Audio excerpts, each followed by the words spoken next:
stream. Jason, can I get you to check YouTube? Yes.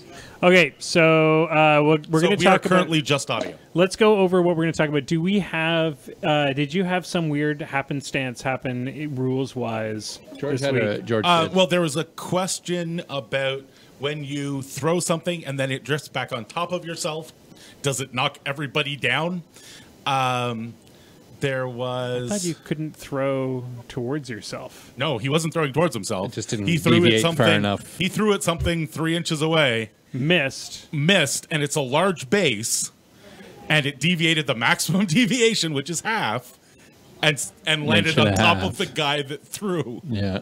And the question is, does that knock him down if does it it lands knock on himself? everybody down like the guy who threw? All right, that will be our focus for this evening. What was the other Hold thing? on to it. Oh, the other thing. Tim's going to answer that question. I've heard a lot of people say the words, "You can always see a huge base," and I looked it up, and as far as I can tell, if you have an obstruction that is at least 5 inches high, if not taller, you can hide behind it, or obviously other. You mean huge taller bases. than the colossal? So a colossal's volume, which is such a fun thing, is it's 5 inches. So Right. it's 120 mils around and then 5 inches high. If an obstruction is higher than 5 inches, then you can hide a colossal beam. So are we saying that maybe the throwback Mark II rule, which used to be that you could always see a colossal no matter what, might be gone? I keep hearing people say you can always see a colossal, and I was like, I'm sure that's right, but I can't remember ever seeing the rule. So I went and looked it up, and in the forest rule, it says you can always see a colossal behind a forest. In the cloud rule, maybe that's where it is. In the cloud rule, it says you can always see a colossal behind a cloud. But in the obstruction rule, I couldn't find anything like that. And I found model volumes for colossals. So my assumption is if it's bigger than 5 inches, then you can actually hide behind it. So if you're playing on a table full of GW terrain, your colossal can go anywhere. That's why it's really important at the beginning of the game to define the terrain with your opponent, including the height value of your relevant obstructions. Yeah. And it's also important to remember that we're all white, and it's really not that much bigger than 5 inches. But how do we say? Speak for yourself. What? Shut up, you guys! I'm totally normal. What is it? My wife says it's average. You're average. So what we're going to talk about is mainly I want to focus on Tim's. We're live. Because the three of you have all been playing around with your Grimkin. No, he hasn't. I've been playing with his Grimkin. Why have you been making lists and shit? You've got Not your. really. Oh, you've been too busy because of things that you're not allowed to talk about. I'm having too much fun with Dark Host right now. Well, we'll let you talk about that. And sadly, Tim and I are playing the same list because I saw his list from Lock and Load and played that. dirty net decker. Damn straight. Then I know that it's pilot error and not list creation error. I have enough problems fixing pilot error. I don't have time to fix list creation error as well. And now's when we explain to George that it's always pilot error, George. Yeah, that ain't wrong. So yeah, I want to talk about that. I want to talk about how, what the list building, how it all happened, how we got there, what's cool about Grimkin. Basically, let's do a slight faction overview because it hasn't. I mean, other people are doing it, but we haven't really gone. We haven't done our in-depth analysis since CID. Tim, is there anything in particular with Grimkin that you want to talk about or don't want to talk about? I'd be happy to talk about some of the battle reporting type stuff that I played this weekend. That's interesting. Getting a bit of a feedback loop. No, that was Jason was checking his. I was reloading Twitch. Okay, no worries. I'm glad to know that's not my fault. Yeah, so I'd be happy to talk about some of the games that I played at Tabletop Gaming Expo this weekend. I'd be happy to talk about how Grimkin were around and really positive at Lock and Load. Tom played them in IG, and I got to watch a couple of those games. Pat Dunford, who's a really excellent English player, has been playing Grimkin and intends to take them to the WTC. We started a little mini Grimkin group chat, which I would be willing to invite some people to if they're taking the faction really seriously. I mostly played the Child and played the Heretic a little bit at TGX, and I went 16-1 on the weekend. And the one, are we live right now? Yeah, we are alive. Okay, cool. The one was very, very, very unlikely. Okay. All right. So that's what we'll go in depth on all of these things, and you guys can talk about your. You can just talk about the grand total models. of like 2 games. I like the models. They're pretty. They're pretty. Pretty. So how much pretty. do you love the new paints? They look awesome. Yeah. That Deathless metal, I just want to slather it on everything. It's gorgeous. It's That a shit beautiful goes color. under every metallic. I need to go get the new colors. It's a sort of tin bits replacement. Yeah. Oh, It's a little deeper than Tin Bit. So we covered all of that. Now we're 27 minutes out. Yeah. God damn it. Got lots of time. What have you been watching? What have I been watching? Grimkin are kind of the nuts, if anyone hasn't played them very much. I'm maybe not quite 100 games into Grimkin, and like 60 of those are in the CID, but they didn't change a ton in CID. Right. But like, my god, the faction's pretty deep, and the Arcana are really complicated, and I noticed myself not making full use of them. Yeah. But I had a game this weekend against Jeremy where I think he spent 25 minutes of his clock trying to play around my Arcana. Yeah. And failed. Like, Damn. was not successful doing that. Yeah, I just had the one game against George with him. It was his first game with him, so it was a long kind of game. But I was like, this is going to be really punishing once you figure out what's going on with these guys. Like, there's just so much stuff going on with them. They seem really deep, and there's a lot of punishing stuff that, like, just happens to you for killing their army. Yeah, well, one of the things I think we need to talk about when the show goes live, and for those people that have already tuned in, we will be going into the real show in about 26 minutes, as it says on your screen. Yeah. But one of the things I want to talk about tonight is also, because I think there's a lot of fear about Grimkin in the community that I didn't feel like there's a lot of people, people that haven't played them are worried about them because all they've heard is how great they are. I've talked to a couple of, and these are greener players that aren't used to just like, oh, don't worry, it's the new coolness, we'll figure it out. But I thought maybe we'd talk about, like, if you're playing another faction, how do you deal with things like Arcana? How do you deal with things like the Trump card? Is there, because as you said, like, Jeremy worked 20 minutes to try to play around it. Would maybe it have been a good idea to just be like, screw it and go all in, or did you need to play around that Arcana? No, that's really good feedback. I can definitely coach people through that a little bit. I'm working right now with my team trying to talk to them about Grimkin matchups and what they should be thinking about, what they should be avoiding. And if we're being wholly honest here, Grimkin are... Every model in that faction is really, really good.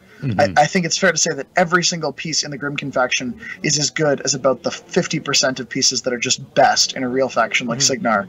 Yeah. And that means they have a few less really good pieces than Signar does. Like, their scope as a limited faction means that if everything wasn't great in Grimkin, they would be just utter trash. Right. And instead they're just really compelling, like just totally playable and absolutely valid, but not really breaking the mold in terms of the game balance. Arcana are complex, but they are also deeply limited. If you pick the wrong Arcana for the matchup, you are straight fucked. And if your opponent is aware of your Arcana and just plays around them effectively, you basically are playing a caster who doesn't have a feat, who needs to be balanced around having these really compelling options that doesn't get to use them. And the other thing is, if you can trick your opponent into using the wrong Arcana on a turn, you don't have to play around the other ones because they can only proc one per turn. Yeah. We will learn more about this as the evening progresses. See, Sorry, I know I'm that's perfect. getting into content. Well, that also helps us. That also helps us sort of know where we're going because I have yet to play into Grimkin. I will fully admit that. We can do that anytime. Yeah, we'll get there. The models upstairs. We'll get there. It'll happen. George, what list are you playing for Grimkin? So far, I've only played like The Child. 3 games now, and it was the Child, and I believe it's your list. So 3 Skin and Moans, 2 Cage Ragers, 4 Krabbits, Katarina Rose, Min Dread Rots, and 4 Gremlin Swarms. You get a Death Knell in there too. Yeah, sorry, Death Knell. Yeah. So my list forgoes the second Cage Rager to get more Krabbits. And you actually get another Krabbit in there. I don't know if you're just doing the math wrong, but I got 7 Krabbits in my list. 7, wow. Yeah, you get 5 free solos. That's 4 free Gremlin Swarms and 1 free Crabbit. Okay. Can you throw up the chat just in case? Well, he's got it there. Oh, yes. I just I like being able to glance. We'll like over seeing it too. I like being able to glance over. Yeah, I may have done the math wrong.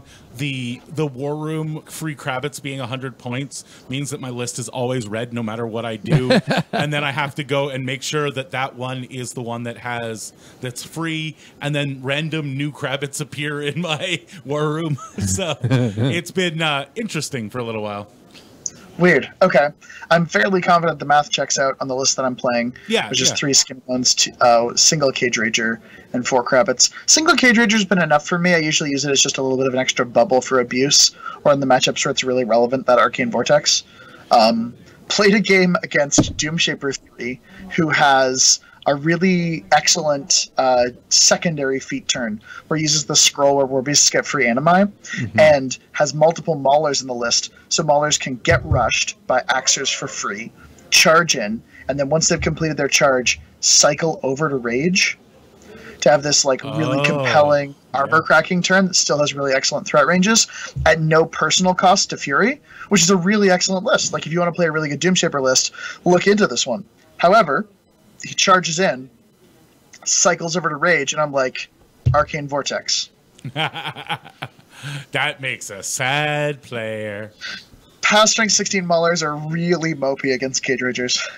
So far, one of the things that I've used that Arc Node for that actually won me the game last night was being able to knock a Ravagore over top of a caster, knocking down the caster with the 4-focus spell off the child, and then just delivering the POW 21 Skin and Bones to it. Only 21? Come on, George, you're not really trying. That thing can go to 25. Oh, what am I missing? I got Enrage, I've got Abuse, I've got 3 Corpses. Where am I getting the extra? I guess you probably can't go to 25 in the child. With the Heretic, you go to 26, I think. Oh, okay. so the Heretic I'll dust off that Heretic for going up against Harkovich. Yeah, that's what I was just thinking. Fuck you, Harkovich. Next time. We're throwing down. So the Heretic goes from 16 to 19 with Corpses, and then Fury takes 19 to 22, and then Enrage takes 22 to 24, and then his Reckoning Animus takes it to 26. There we go. Fair and balanced. Those that were smart enough to tune in early this evening are getting some sweet, sweet tech. Yeah. Oh, dear God. With the child, the Mat 7 POW 21 makes me happy. Nobody really is ever allowed to complain about my damn Ragnar Mountain King jank ever again. Yeah, because you only get one Mountain King. You can also be Fury 5 on that Skin and Bones if you proc her Trump Animus. Yeah. Yeah. She's super good. I really like her. I had a game where she played into Damiano, and Damiano had built like a wall of 4 jacks in front of himself, and she just like charged in, and she was like, no, and she just like threw everything away. She's like, this one's knocked down into the wall. Goodbye, Rosnate. This one here gets thrown away. I'm tired of that business. This one gets force hammered over Damiano. Screw you, Damiano. Get out of here. And then she just kept punching things until Rosnate was down to 5 boxes, and I was like, 5 boxes, you say? Gremlin Swarm walks over, eats you. Yeah, and then Skin and Bones charged Damiano, who was knocked down. Is there any Warjack that can survive with a Cortex intact when 4 of the Gremlin Swarms get on it? I mean, other than a Colossal? Because you get to pick the locations. Convergence Jacks, so they don't have Cortexes. Yeah. But no. Uh-oh. Frozen baking! That happened like all of a sudden. Computer's still running. It is literally a frozen banky. Hello, Banky. Are we still moving on? Yeah, Yep. He's not transmitting. Because if you look, we're still moving on. Yeah, but that's weird. Like he hit something and it went, doo. Try hanging up on him and calling him back. Yeah. Or he can just disconnect. I think it finally realized it wasn't getting any more packets. So, Jason, what did you watch on TV this week? Because, I mean, What did I watch? you haven't like left your house, or you've just been going between there and your other house. the newest episode of Preacher. I watched that. Fuck you. I'm still not So good. Oh my god. Shut your face off. It's like the best season I haven't of even TV ever. Season 2. Oh, Shut your ass face. Start watching season 2. It is so Is it done good. yet? No, it's episode 5 or 6. I'm not sure I like TV that I actually have to wait for anymore. I binge watch or nothing. And then I complained that it seemed too long when I had to watch all like 12 hours in one go. Bleh. Oh, I watched the new King Arthur movie, the one with the dude from Sons of Anarchy. It was actually really good. It got shit reviews, but it's It's like popcorn movie? yeah, Okay. completely. It's like a music video that's a movie. Music video, the movie? Yeah, it's just a visual, Visual fun feast. If we can't get Banky back, we're going to have to make a podcast out of the last 20 minutes of conversation that we just had. Also, yes, WKRP. And all the WKRP. All the WKRP. Thanks, Marbles. I watched a lot of WKRP when I was over at your house the other day. That was Yep. It was something. It's a good show. Still good. Hey, the funny part is I know all the episodes off by heart enough. Yeah. Well, when we were kids, it was pretty much one of the things that was just always on. Well, it was on at like 5 o'clock when you got home Yeah. from school, and you're like, I can watch this or Three's Company. yeah, exactly. Wow, city folk. City folk. I got to watch I got channels. 3 channels. Yeah. Yeah, I got to watch whatever was on CBC or whatever was on CTV, CTV. which was WKRP. Was Yeah. it really? Yeah. yeah. Calling me a city folk, dude. Have you been to my parents' house? It's there. So you know where the corner of butt fucking nowhere is. Yeah, I used to live there. We're just past you 4 blocks. Yeah. The Spaghetti-O. Good thing is we still got 15 minutes, 16 Yeah, minutes I'm sure left. it'll work out. Yep. Let's give him a break. Maybe he went to have a pee. Yeah, we will find out.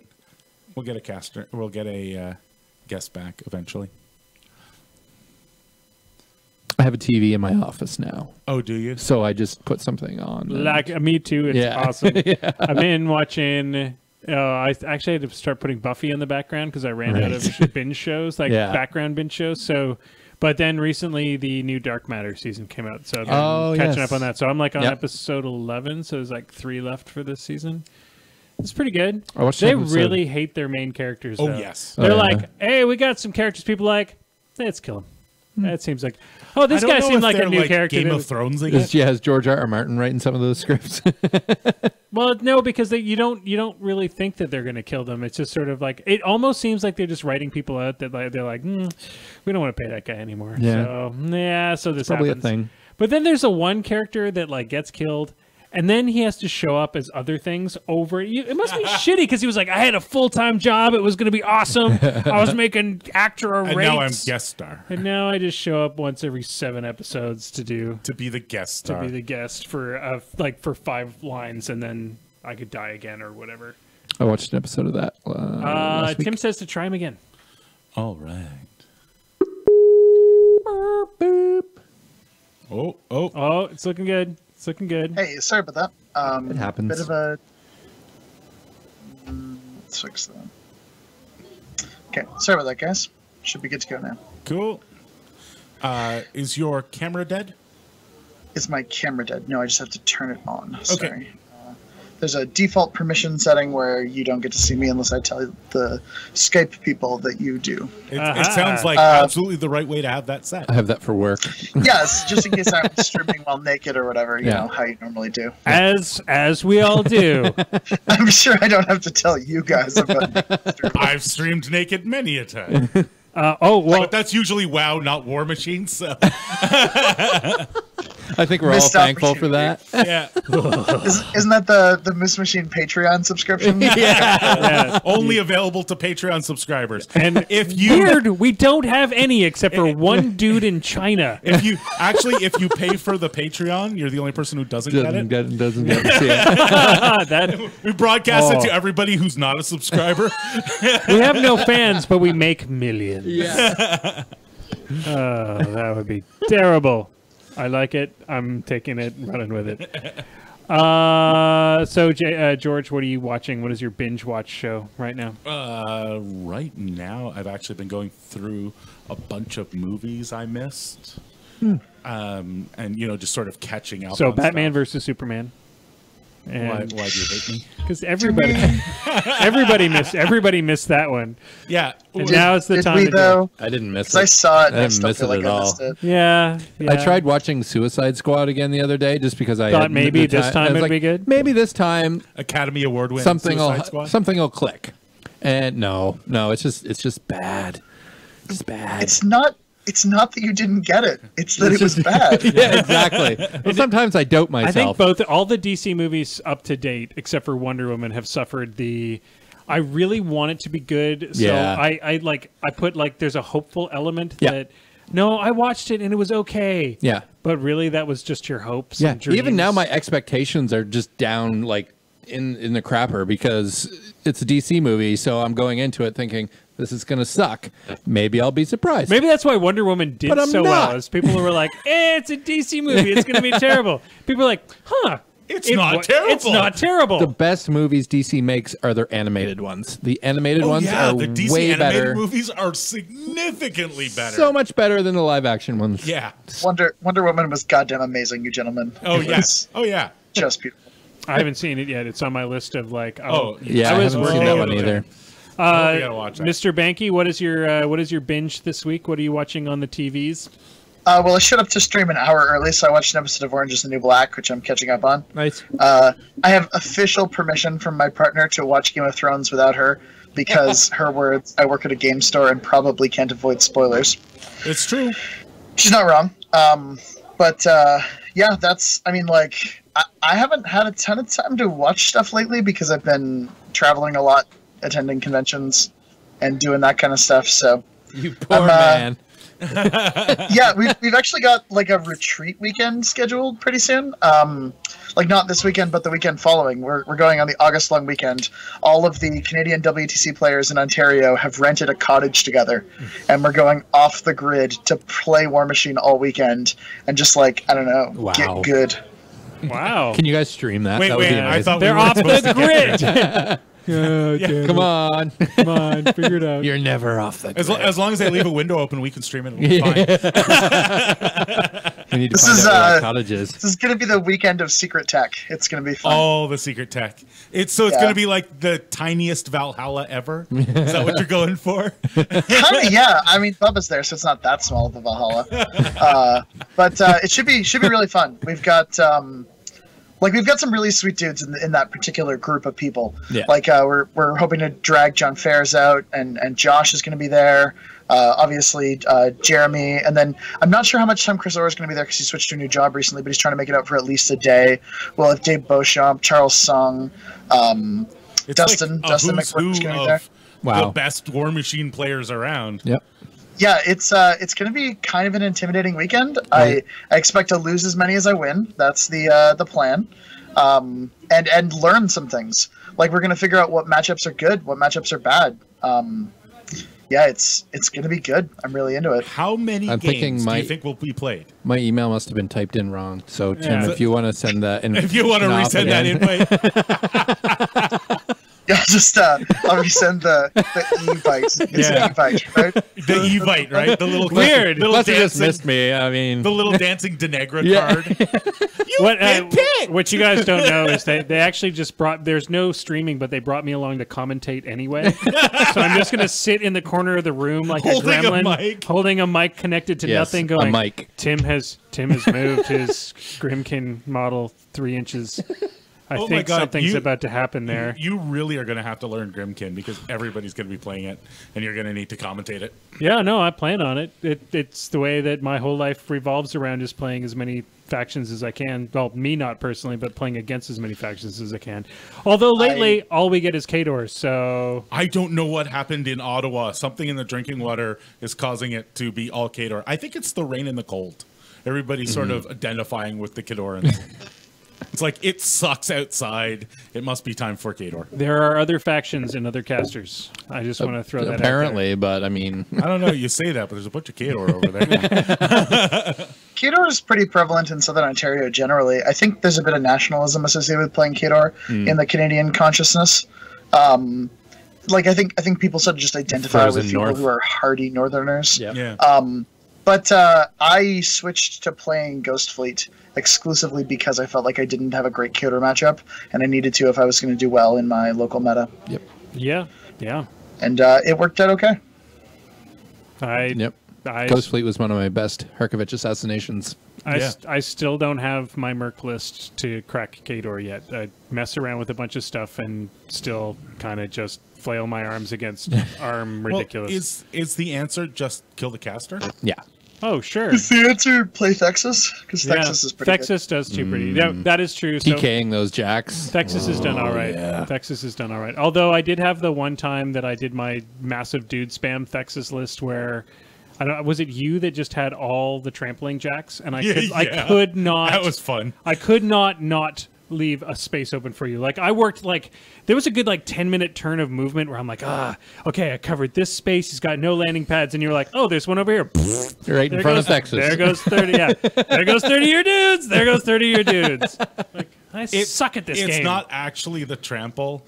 It's the pooping smoke at the end of the trample, killing a bunch more dudes. Yeah. From those, not the Grolar, the Kodiaks. Yeah. The Kodiaks love them some low arm dudes. Yeah. Well, that's Kodiaks are pretty great. Although I did have somebody. I think it might have actually been Bubba. So I'm sorry if I'm embarrassing you, Bubba. But don't worry about it. He moved Kodiak up to kill a bunch of mannequins, and mannequins are neither undead nor living. Oh no! Oh no! So he killed 2 of his own Iron Fangs, and then just made a cloud for the mannequins to hang out in. And they were like, "We're made out of sticks and stones." I can't wait to bring that up with him later. The super secret anti-Kodiak tech is, of course, Convergence Infantry. Oh yeah, you'll never see them on the table, but that's the secret tech. That's your super secret tech. Till they get a theme force. I know, so excited. Spoilers. What are you gonna do, George? What are you gonna do? Oh, Becky is playing Grimkin, and I'm. Oh, okay. As soon as December hits and new casters out, prepare your buttholes for those gigantic battle engines because. My goodness, if that fits, you have been working at it. Still playing Dark Host. Yeah, I'm. Well, hopefully by then I'll have my. Hopefully I'll have my pirate list by then, and Bart will. See through clouds? Bart will shine. Why? Because I just put one of my guys in the right place and spray him. I don't. They're now. What, you guys just one-upmanship now? Is that what's going on over here? No, I was just curious. I kill your dudes with my dudes, but my dudes are better than your dudes. Move 3 inches and then move into your clouds and then spray all your dudes. All your dudes. Can I give Eyeless Sight to the battle engine? I can give it magic weapon. I mean, how do you give it a sight? Well, that's the question. I was just trying to think. Thoughts with George there's nothing in your Schweizer. faction that does that. Yeah, I don't think so. You could, if you get a guidance solo someday for no reason at all, or if they release a theme force that allows an extoller to work for you, or you're not getting this. No. These are wait. I could get a Scorn theme force that allows me to take all convergence models and just a random Scorn caster, and then I'm fine. Probably the extollers won't be allowed in the theme force. Probably not. Although they'd be great because they'd totally collect the souls from your infantry. Oh my god, that would actually be straight awesome. I love it. Perfect Scornergy. So George's intent on me bringing Connie B back again? Yeah, the 7 dwarves list or the 30 dwarves list. Connie B and 30 dwarves. The Snow White list, actually. The Snow White list. Yeah. She's screaming up for a theme force pretty badly. She wants some love somewhere. She wants to either have Precursor Knights be cheaper or good. Precursor Knights did not get the 1-inch reach treatment, and it was the thing I was really hoping for them. And I don't know. I mean, I'm very positive. I've been criticized in the community as being nauseatingly positive, and I really do try very, very hard to see the best elements of any caster or anything in a list. And Constance has a lot of cool tools. Like, she's got RFP, which is really relevant right now. She's actually pretty powerful against a lot of tools. She's good into Dark Host. She's good into Ghost Fleet. Like, she's got a lot of game in those matchups. and she's not a terrible like Storm Division caster. Like she gives Stormblades a couple of cool things, and she runs Lances okay. But man, does she wish Precursor Knights were good? Yeah, like really badly. And our Precursor Knights just not quite there. They really are missing. They need something. I mean, I would say they need a UA, but they have one and it's not good. Yeah, they're really disappointing because I was really excited about them, and I would have loved to build just like a great Constance theme force, like really lean into her as a caster. I think Rich Brahman from Beer Machine a couple of times has talked about like how he just like could never lose a game to Constance, and I really just want to show up one day at his door and be like, "Fuck you, I've got Constance, let's do this." Yeah. I could probably win that game now, but I'd like to win it more authentically. Yeah. I'm all in, Connie B, baby. I tell you, Snow White and the 30 Dwarves, man. You should do it. I've got another like 45 games to play with this janky Ostrom list, and then I need to kind of go back to Thexus, and then hopefully Pirates. Oh, is it like a down Periscope list? Because Ostrom got way scarier. I got it's 2 siege engines, 2 units of hammer dwarves, all the free stuff, and 4 gun bunnies, 1 driller. Yeah. So it's not perfect, but it's awesome it was great into Menoth because all the jam. All the jam. But I mean, there's going to be adjustments to it as I go, but right now, if I play it well, it's a good list. But I've just been the player full of mistakes. And yeah, you forgot to cycle the Fire for Effect that one time. I'm not cycling Fire for Effect properly. I often play the dwarves too far forward. I did not plan for the Mangler that I faced. Oh, okay, yeah. The other day, so I did this nice little setup where I had the dwarves all like doing a good jam, and then the Mangler just walked forward and literally pretty much took out a unit in one attack. On the upside, it comes back after what, 3 turns? Yeah, it's more time consuming. That it's like it's not 3 a turn, it's D3 a turn. So like, it takes a while for them to come back. I played against Tim Fung at the World Ender Invitational this weekend, and he was playing the Ostrom list. And the changes to the battle engine where it has Periscope now are actually a big deal for specifically the Ghost Fleet matchup. If Tenegro doesn't have a really solid line of sight blocking piece of terrain like in the middle of the board, which fortunately is part of the terrain setup now. Yeah. But if she doesn't have that, she's just dead. Like she just dies to that list. Well, that was the one. Yeah, that was the one good thing about that matchup is I did lose to a Magnus list, but what was really cool was he moved both of his stealth models forward, and it was awesome because it was just like, oh yeah, I can see both of those. Goodbye. Dead. Yeah, that was one of those like, and he was like, no, you can't. And I'm like, yeah, actually, let's read it again. I removed spell. Yeah. They died. You're dead. Bye bye. What were the stealth models in the Magnus list? One. Well, definitely dude with the rifle, and I can't remember the other one. He definitely. Why is name? Was he playing in Kingmaker? Yes, it was in Kingmaker. Because it could be Orin Midwinter and Kel Baylock with Prowl. That's exactly it. It was both of them. I guess we're kicking this thing off in 30 seconds. We are. Sure. 3 seconds, 2 seconds, 1 second. Hit the opening. Recording live from the E. Haley Memorial Studios, straight out of Elmont, Ontario, it's time for This Death Clock Has 60 Minutes, your one and only weekly Warma Hordes news broadcast. It's 8 p.m. Wednesday night, the beers are cold, the news is fresh, and the death clock starts now. Good evening, everybody, and it is Wednesday night. We're back. It's 2 in a row. We're getting almost like we've done this before. It's like we've done this 87 times or something like that. Running up. That is a long opening. That is a really long opening. And that was so because Tim's our guest tonight. Tim's a regular on the show. If you don't know who Tim Banky is, we're sorry. We're sorry. Get Tim, your shit together. But we're Canadians, so we're Canadians. Please, so thank you. Super sorry. Tim is he's one of our favorite guests. He's a judge. He runs some of the bigger events. He does some stuff around models. He works at Black Knight Games. The dude's got it going on, and he's been playing Grimkin to some success. And what we thought we would do tonight is because the faction's new and because there's a lot of questions people have about Grimkin, how to play into Grimkin, how new Grimkin players that went out and got that shiny box and assembled their models, how to play it well, how to learn how to play it well. We thought we'd get Tim on the show to talk a bit about that. So before I introduce my two co-hosts, Tim, how was your week in War Machine? Really great. I did the Tabletop Gaming Expo, which is a great new convention that started this year. That was this weekend, and had an awesome time. Played Grimkin all weekend, and then some couple of games of Ghost Fleet, because apparently I'm just the Ghost Fleet guy now. And then, got back home, took a Monday to work 14 hours and catch up on some stuff in the office.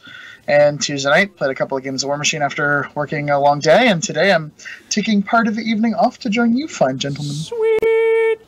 Got to introduce my two co-hosts. The one and the only George Schweizer, Semi-Auto Magic. How was your week in War Machine, George? It was pretty good. I got in a couple of Grimkin games and one last Tarkovich run. Ugh. Jason loves him some Harkovich. Harkovich. My first game with Grimkin didn't go hugely well, but it's your first game with Grimkin. Yeah, it was my first game. I fully expected to just die horribly. My second one was much better. I managed to eke out a assassination against Lilith 2. Mm-hmm. She threw everything at the child that she could, and didn't quite make it there. And I was able to put a loaded Skin and Moans into Lilith. I knocked down Lilith 2. And I hear that's bad. a thing. Yeah, the Skin and Moans is a thing. Jason. What? The one and only Maelstrom. The one who keeps the chat people who Chatty. LOLs at all your funny jokes. Haha, you guys are funny. The one and only Maelstrom. Looks aren't everything, man. How was your week in War They're Machine? all naked. It was good. I got 2 games in on Friday last week. And a game in on Monday this week? No, 2 games. 1.5. Just because you played against PO doesn't mean it's half a game. I didn't play against PO. Oh, okay, sorry. Oh, ouch. Brutal. So the 2 games we had on Friday were good. I got to play against you 2 dorks, actually. Yep. And I beat you both, so suck it. Yep. You sure did. And then Banes. Monday, I got to play against Becky, Semi-Auto Magic's lovely wife, and beat up on some trolls. Trolls don't like Banes. That's a thing. And yeah, Universal truth. I've had a pretty good week so far. So the cool thing is that I don't know if the audience knows this. You are now. Tim is the Ghost Fleet guy. Yes. It's not that you hate Ghost Fleet. Oh no, I think it's just Ghost that it's Fleet's not great. your type of list. I don't particularly enjoy playing it. And You don't like the playstyle. And Yeah, I since don't like- you paid a lot of money to just inherit like a million units of Banes, you've been like looking forward to Banes. To Yeah, Banes. to Banes and Banes and Banes. And you've finally are back, baby. Banes are back, baby. Banes are back, baby. Dark Host is really good. I've been playing it mostly with Gatsby 2. Throwing out that 17-inch cloud wall, basically. Yeah. And it's pretty effective at delivering the Banes, which is their biggest problem. So between that and Witch Coven, you can pretty much get them up the table. I haven't tried it with Gorshade 2 yet, but I'm looking forward to that because he has Tactician for Banes, and that's always fun. Cool. So yeah, I've been really enjoying Dark Host. It's my style of play. I like that. I mean, this is kind of the cool thing as the new lists come out. It lets it. This is the first time I've seen a list where because you're often down on everybody playing in list. Yeah. In theme. In theme, yeah. But this is the first one that's now allowed you to play the game. Yeah, you and wanna play. I don't dislike themes. Mm-hmm. I think themes are great. There's certain aspects of the themes that I don't particularly care for. Yeah. But this theme in particular, I really enjoy playing. It lets you play what you wanted to play. Yep. So my week in War Machine went pretty simply. Our good friend PO came to town. Yep. PO dropped a Magnus list into Kingmaker Magnus list, which it was very, very standard, except he shook up. I think he only had 2 nomads. Okay. And he had 2 of the dudes with the chainsaws, the ones that only Magnus can take.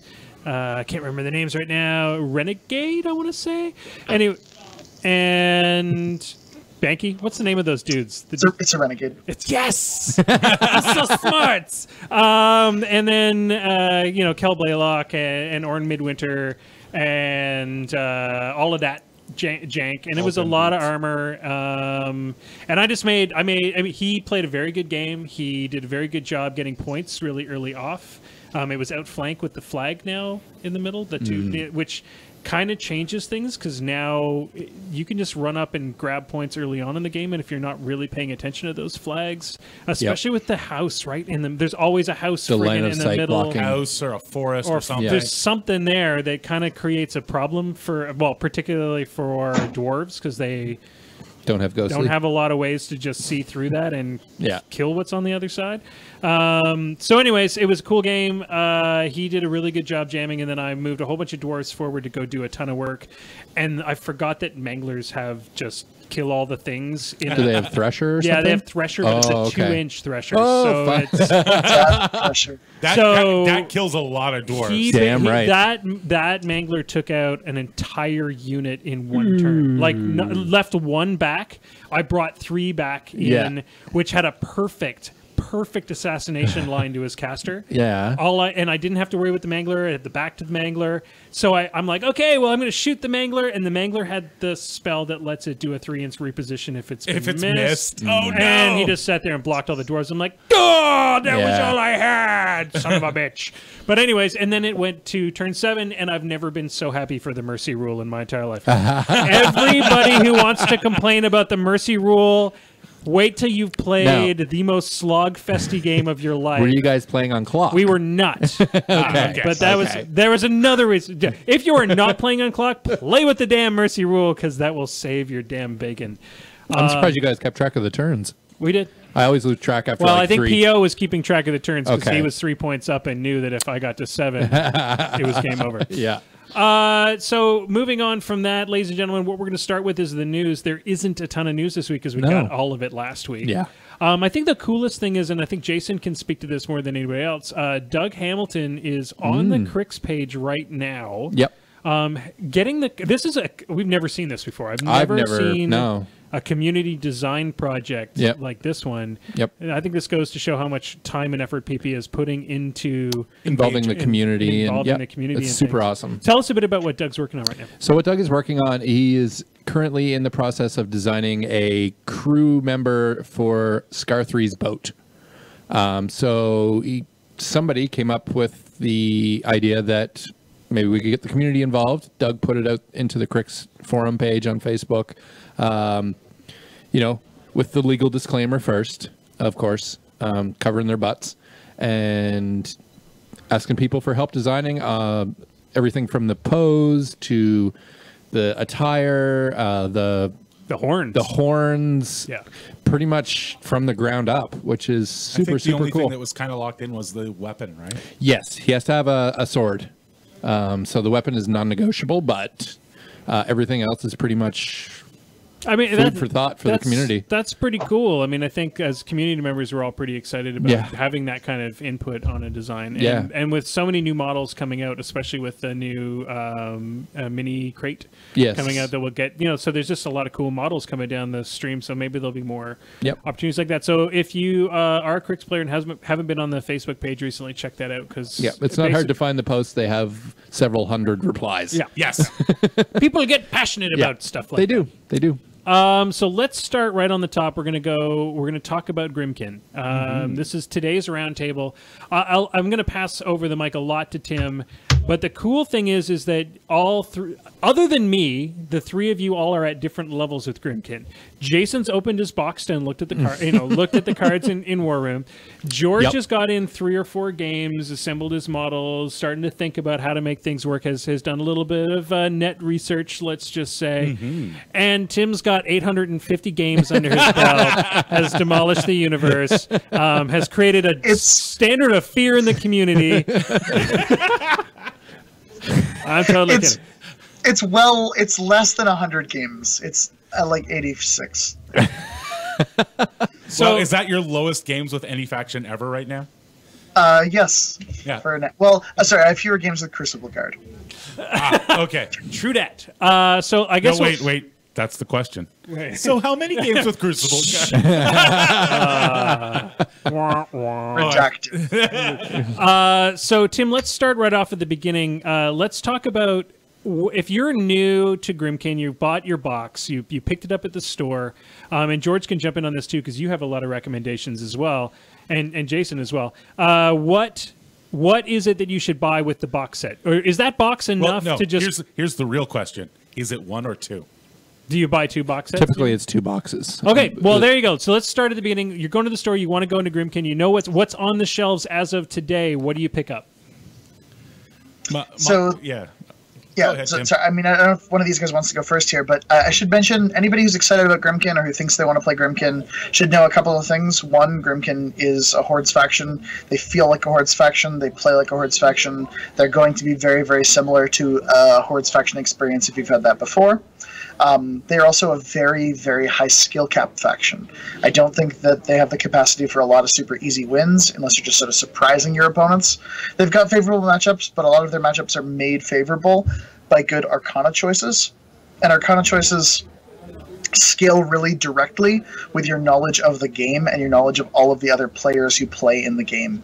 So if you felt like you were really, really secure playing Haley 2, this is a really good faction for you. If you felt like, man, I just don't know what my opponent's stuff does a lot of the time, Grimkin are going to be a bit trickier. There's going to be a longer learning curve, and you should be emotionally prepared for that. In terms of initial purchases, the All-in-One Army box is an excellent choice. If you buy that and then purchase the Child, you have a 2-caster pairing that's legal and on the ADR right now, which is really cool because you can play Grimkin in Champions, you can play them in Masters events, blah, blah, blah, which I did this last weekend.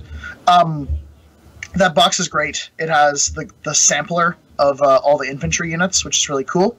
It also has the 2 heavies, and those 2 heavies are excellent utility pieces. It has one of the better lights available in the faction. There's not, I think I can say with genuine authenticity that there are not bad choices in this army, just casters who are not as strong with some choices as others. A lot of people were initially critical of Hollowmen. I've given it time. I've played them on the table a bunch. Hollowmen are good. Hollowmen are playable. They certainly play better with the Wanderer or the Dreamer than they do with, say, the Child. But they're perfectly acceptable with the Heretic, who I think is this faction's generalist caster. It's not a coincidence that they put the most generalist caster in the all-in-one box. I think the Heretic is an excellent starting place to learn the game. And if you're not excited about playing the infantry-heavy version of this faction and want to go jump right into the beast-heavy version of this faction, the Child is the other caster who is just the best beast caster. If you want her, you're going to want to supplement your army box purchase with more heavies, and that might look like buying 2 All-in-One Army boxes. 2 All-in-One Army boxes give you, they give you 2 of each heavy, and that's a really excellent starting place for a lot of lists. The Child list that I played this weekend was 3 Skin and Moans, 1 Cage Rager, 7 Krabbits, a min unit of the Dread Rot, the Battle Engine, and Lady Cariana Rose, and 4 Gremlin Swarms. I think you're going to want 4 Gremlin Swarms if you want to play the Beast Heavy list. If you just want to play the other Theme Force list, you're going to want Lord Longfellow, who fortunately comes in the battle box. You're going to want 2 Woods Witches, or you're going to want Glimmer Imps. Those are the kind of solos that you'd be looking to take with that. I think probably if purchase number 1 is the All-in-One Army box, purchase number 2 should be the Death Knell. Purchase number 3 should probably be your second caster, the Child, and purchase number 4 is probably your second All-in-One Army box. I'm going to hand it over to George for a second. You and I were at the store when you picked up all your stuff, and you did everything but buy the second army box. And why? What? Kind of wish I had bought the second army box. What drove you to get the things you did when you were looking at how you were going to build your list? Because this was before you had seen what Tim had played at Game Expo. So what was it that sort of like helped you make those decisions? Why did you go those ways? I like heavy hitter beasts, which made the extra Skin and Bones purchase like a not even something I had to think about. Right. Because I like beasts.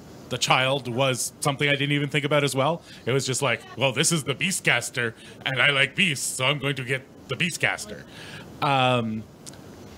Lady Katarina Rose is again just amazing all around. Like there are a few solos that just seem as auto-includey as she does. She just turns a lot of stuff up to 11. I'm just trying to think. So she's a priority target, is what you're saying? Yes. If you no, she's not. Don't kill her. Leave her alone. Don't kill her. She's fine. Never kill her. Her pet Krabbits. Sorry. It's super important not to kill her. Anybody who wants to play against Grimkin, who's maybe a little bit anxious about this matchup, Lady Cariana has Enrage, which is great. She has Shepherd's Call, which is great. She has Ancillary Attack, and that's also great. But if you kill her, your entire army you're facing gets +1 to hit and damage for a whole turn, and that can be devastating. So you weren't supposed to tell him that. You weren't supposed to tell him that. They were all going to go after her. It was going to be amazing. I have developed something of a reputation for being happy to give away my tech. Don't be afraid to kill Lady Cariana as long as every single thing in your army is out of threat range. Yeah. And you don't care if you lose anything that is. Yeah, because if you wander in after killing Katarina Rose, everybody's mad at you. Cariana. And does that last one turn, or does that just stay there for the rest of the game? No, it lasts for the round. Oh, but okay, it's okay. All right. +1 to hit and damage is a really big deal. That's pretty Because good. Matt ate Skin and Bones is a bad time. I can think of some feats that are worse than that. Yeah. And it's like, it's not specific to the beasts she's tending. Like, you get +1 to hit and damage with everything. Like, Dreadrot, who go to Past Strength 11, are a problem. And Matt 7, like, that's a big deal. Well, I guess I think this is a good time, actually, since we can segue directly into this topic. We'll get deeper into some of the tech and some of the ideas and some of the reasons why lists. But let's talk about the other side of the problem with when a new faction drops is that you have and we talked about this a bit pre-show, so I'm going to use the wrong words and then you guys can correct me. There's generally a type of fear, I guess, that, or a community apprehension. A community apprehension. That's a way better word. Thank you for the correction. You are welcome. I knew You're you'd welcome, jump in there. The community apprehension is always like, oh my god, all I've heard is that Grimkin are super OP, and then they're going to show up, and you also generally there's the surprise factor. Which, if you don't know the faction well enough, that often gives your opponent an upper hand. So let's talk a bit about to dissuade some of those fears, and let's give some advice to players who are facing Grimkin for the first time. What to, especially with those lists, which will be pretty standard, while those are the available models. Talk to me a bit. We'll start with Tim. Talk to me a bit about. We should ask about Tim's Heretic list. Like, if you're going to play the Heretic with what's out right now, because it's going to look really different than the child list. So if we're sure, but we'll go into that. We'll talk about lists and all that in a second. But let's give some advice to the people that aren't playing Grimkin. If you guys could kind of go into that first, and then we'll go into standard listings and that kind of thing. So Tim, give us some advice on how to handle Arcana, that kind of stuff. Sure. So let's talk first about what Grimkin is and what Grimkin is not. There's a lot of anxiety that I get in the community of like, oh, Privateer Press just wants to sell models, so they've made an OP faction. Well, Privateer Press made a new faction because they've got a lot of cool things, and they're going to sell models because the faction is appealing to a specific kind of aesthetic and not to others, and that's okay. You only need to sell to some people. And it's appealing to a specific kind of playstyle, and it's very, very good, and it has a place in the competitive roster. It is not the best faction in the game, and is not going to be the best faction in the game. But it is a faction that has a place and can probably beat a lot of people and has some really favorable matchups. However, one of the ways that Grimkin creates favorable matchups is as a limited faction by tailoring its place on the table. Let me think about this for a second. So Convergence was a limited release faction, and Convergence gained good matchups by doing one dimension of the game quite well. They did having no access to like living pieces that were threatened by a lot of the tools that threatened living pieces. They didn't have undead, which could sometimes be perceived as a bit of a disadvantage. And they had a very, very durable army that played an anvil game extremely well. Now, that dimension ended up being kind of teched for in some uncomfortable ways, which made the experience of playing the faction a little bit less robust than something like Signar that eventually got more releases or more things that gave them more tools on a regular basis. To counter that problem, Grimkin's primary tool for remaining robust in a changing and evolving metagame is the use of Arcana. Now, instead of teching for the faction of Grimkin, in every single matchup you have to be aware of the changing roster of kind of mini-feat-like concepts that they can bring to bear. So, in the case of the Child or the Heretic, they have a specific Trump Arcana that is their kind of feat-like effect that they can use, but they also have two tailorable matchup-specific ones. If you're facing a Spellslinger you're afraid is going to assassinate yourself, like a Denegra one, you can bring Ruin, and you can deny her one of those spellcastings while removing the enemy upkeep spells on the table. If you're playing against somebody who could really be controlled by terrain, like the Menoth matchup, you can bring Desolation, and as soon as they advance a Warjack, you can place a Burning Earth terrain somewhere, and all of a sudden they've got a big, nasty, fiery cloud and rough terrain patch to contend with. Grim can use those Arcana to make bad matchups good. That means a few things. The first major conclusion is that they can have good matchups when it looks like they wouldn't, dependent entirely on player skill. The second is their capacity to win games is often dependent on the hands that they're held in. So you kind of have to really ratchet your experience playing against Grimkin against the kind of the caliber of player you're playing against. Because if you're playing against somebody who's like, I just picked up Grimkin and I don't know the game very well and I don't know this faction very well, but I'm really excited to play them. If that person was playing Khador, they might just rob a matchup from you because of the favorability of it. But because they're playing Grimkin, they probably won't, and that can be a bit discouraging for newer players. But for veteran players, I think it's exciting and healthy to see a faction that has a fairly high skill cap and a fairly deep learning curve, but a lot of potential to be super great. I also think they are very much a take-a-hit and counterattack faction. They have very limited access to tools like Pathfinder. Much of their infantry doesn't have a lot of durability. Their best shooting unit in the entire game has weaned back trencher stats, which are not good stats. They don't have access to a cloud wall. They're 12-12, they're speed 5, their guns are range 10. This is not the faction that's hitting you first.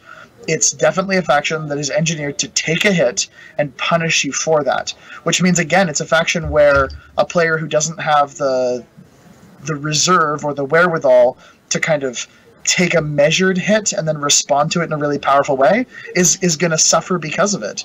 So I guess the TLDR of that is Grimkin are going to be a faction that's very, very good in good hands, but not very good otherwise. They're not a broken faction, and you're going to get a good alpha strike against them, and then they're going to punish you for it. So if you feel like you're up in the game, you might be in for a surprise. George, you've had a few games in now. So give some advice to your opponents that, you don't have to go into details of the games that have happened, but what have you found when you were able to make a good turnaround? What was it that, is there a piece of advice you could give to your opponent to just play a regular player playing Grimkin on how to deal with it? Make sure you concentrate fire. There are arcanas that... there's one specifically that will just heal everything. And if the opponent you're playing against is beast heavy, that can be absolutely devastating if you spread damage around. Remember Krabbits exist, and remember Krabbits trigger. And that's one of the big things is people are going to... they're going to be, oh, yeah, well, I'll shoot at this Cage Rager because there's no way I'm going to kill him this turn, but that way he can't pop his Arcana. And then they shield guard to a Krabbit, the Krabbit explodes, and they pop their Arcana, and they're off to the races. Another thing to remember is 1 per turn. So they can't pop all 3 of their Arcana on a turn. So if you can do something that makes them pop an Arcana that you're worried about early or at the wrong time. For example, like Sacrifice there. Say you've spread it around a bit and spread around damage a bit, and then you shoot off and kill a Krabbit. And he's like, ha-ha! I have popped my trap card, and he heals everything. And then you can, say, charge in with your Storm Lances or something that maybe couldn't make it because they would lose their order or they would be denied to speed or something, so that they wouldn't normally make it because he had those Arcana on the table. But if you've gotten him to trigger the wrong Arcana for that situation, then it's something that you as an opposing player can think about. It's like those Arcana on the table, as soon as he pops one, the other 2 go dead for that turn. So you only have to worry about 1 per turn. And if you can choose, like Tim was saying, if you can force him. If you can choose the Arcana that your opponent's playing, he's playing your game, not his. Right. And that is like any high skill faction. you have to be in control of your own army. Like, you really have to be in control of your own army. And if you're not, you're going to have problems. Jason is a person that's picked up his Grimkin, going to play it down the road. What is it that you're most excited about as far as putting it together and using it? I just really like the aesthetic of the faction. Also, I think they're kind of tricksy, which is cool. They're very tricksy. Yeah, I really like that. It's one of the reasons I think I like Crix so much. Sorry, Tim, go ahead. Go ahead, Tim. No, I was just going to say, there's a question in the chat there. Whether it's better to play in theme or out of theme. I think Grimkin are kind of a well-realized version of what the New World Order is going to be. Every single model in this faction has a compelling place in a theme list. And those theme lists give you really, really good options, and they restrict your choices a little bit, so you're not just taking kind of the broken stuff. You're really kind of building, and I think probably the two theme lists are a really complementary pairing. I think you're saying, like, I want to build my Bump in the Night list that asks a really difficult question and has a lot of tools and is really scary, and then I'm going to build my Dark Menagerie list that is just the beast brick. It just messes you up. And you've got some infantry options to build corpses with, like the Dread Rots in the Dark Menagerie list. But then in Bump in the Night, you've got like a robust toolbox of like all of the infantry, and you've got so many unit choices. So I think they're both really great, and there's really not a great reason like not to play both. Like, a couple people are like, well, but I want to play the artillery guys who give Stumbling Drunk in a list that has a bunch of beasts because heavies with Stumbling Drunk are really good. And that's true, but you're giving up pretty significant theme benefits that are very powerful. And I think, like, the objectively best option, instead of, like, I'm going to cherry pick the most synergistic things together, is to play a synergistic but also narratively compelling theme force, which is maybe the best implementation of themes in terms of the vision they have for the game that I've ever seen. Like, if you weren't convinced that Privateer Press has a plan with trying to push Theme Machine, this is the kind of thing that I think should convince you. Yeah. George, you alluded to getting him to talk about his his heretic list. Before I get Tim to lay it down, what excites you about that? You talked a bit about the child. You played the child. What excites you about the heretic as a caster? I actually haven't put enough time in with the heretic to be honest. I've only been playing the child. I love him from a thematic point of view, but that's about all I can say right now. So Tim, tell us about your heretic list and why that is the good complement to your child list. So there's a couple of things about the heretic right now. So to full disclosure, I played the heretic this weekend, and I just played him in basically the same list as my child list. He has one less beast point, so I just dropped his Skin and Bones and turned it into double Cage Rager, and that's like fine. Like, he's not bad. He's such a compelling generalist that you're hard pressed to build bad options for him, because he's just like, did you want me to make something better with Fury? And you're like, yeah, I did. And he's like, cool, all right, here you go. That said, I think he's much better in the infantry theme force, which is Bump in the Night. There's a couple of pieces missing for like the best version of the list that I want to play. I think he runs really good Nayslayers, and I think you really, really want access to support pieces like the Madcaps are really nice in his theme force, as are the Murder Crows, who help that theme force quite a bit. And then the Twilight Sisters are just like their money in that theme. Like, they do so much work, and they're so compelling. That said, I'm going to give you guys a list that I like right now that has a lot of tools, and I'm just putting it in my phone because of reasons. So this list is Heretic, Cage Rager, Skin and Bones, and also has a Gorehound. That's the full battle group. So you've got the complementary beasts. You've got access to the late game tool that is a Cage Rager accumulating your corpse and being a viable arc node for the Heretic. He can play middle of the field, so you're not like super upset about having like no access to an arc node early game, but then late game you can kind of throw that Cage Rager out somewhere and grab something with a Gallows, or use a Hex Blast to debuff something before you charge it with a unit of infantry. The Gorehound is really good in that list. It's actually a really good piece, period, because it's great at capturing things like zones and ranging out a little bit. And the Skin and Bones, again, has that really amazing late game potential to be the armor cracking piece. It has a Death Knell, which is mostly to protect the Heretic so you can play a middle of the game match, but also to collect corpses off your infantry as they die. My free solos are Lord Longfellow and Double Witchwood, which you get those things by having 2 of the army boxes. And then also by having 2 of the army boxes, you get 2 max units of Dreadrots and 2 max units of Piggybacks, which is the balance of the list. Piggybacks are great. They don't have amazing personal damage potential, but they have incredible survivability. The Heretic gives them personal damage potential. He's like, remember how your weapons were Reach, which is great, and POW 13, which is decent, and you've got a mat fixer in the form of, actually, the only mat fixer they have in this list is his Reckoning Animus, not Animus, Arcana, the ability to go to mat 8 if they get the sort of pseudo-prey benefit, but with that, plus their Brutal Charge, plus Fury on a unit of them, they go from POW 16 to POW 18 to POW 20 on the charge. Oh, we got the Tim's internet has died again. Once more. That's okay. We'll get him back in just a second. Yep. He's back. Oh, whew. We lost you momentarily. It's okay. Where did POW 20 on the charge? Oh, sorry. Yeah, they're POW 20 on the charge. They can kill heavies, and they're really, really durable. Sorry, the point I was just making is with Impervious Flesh and Armor 17 with the... I didn't use Impervious Flesh. Yeah. I was just thinking about the game we played. Yeah. I didn't use did. it. Oh, did I? Yeah, you did. Oh, okay, cool.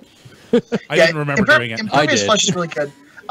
They get much better when you have access to Twilight Sisters again, because the Twilight Sisters can recur them. But even without recursion, snacking can heal their damage, and they're a really, really excellent second wave that can hang out at the back of a zone and anchor a circumstance like that. So I think the list is really solid. I think there's a lot to be played with there. And I think the Heretic is such a good generalist that he just fixes a lot of matchups. I mean, being able to be personally untargetable by spells is just so huge for him. Okay, so we've talked about the casters and the stuff that's available now. Let's talk about some of the things that are not available. Tim's already alluded to the things that will be good coming up.